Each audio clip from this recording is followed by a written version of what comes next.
to migration and housing now. And today, a report from the IPA told us what we already knew, but gosh, it's eye-watering to see the numbers. And that is, we don't have enough housing to accommodate the number of immigrants our government keeps just pouring into Australia. They say that we might have had a chance if they'd built 63,000 extra houses last year. So you can imagine now how many we're down. Check out these numbers. In the 22 to 23 financial year, we had 148,600 dwellings, while the overseas migration number was 528,000. You don't have to be an extraordinarily mathematicianal gifted person or speak English gooder on the television to figure out those numbers simply are incompatible. And so we know last financial year alone, it was actually 737,000 immigrants that Australia allowed in. Thank you, Albanese government. We kept saying at the time, where are these people supposed to go?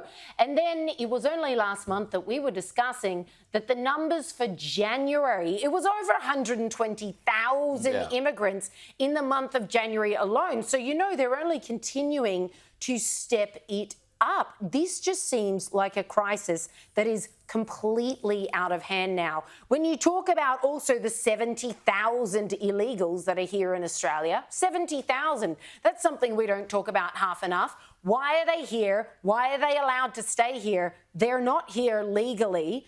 And then today, we saw the report come out about the 43,000 empty homes in New South Wales alone.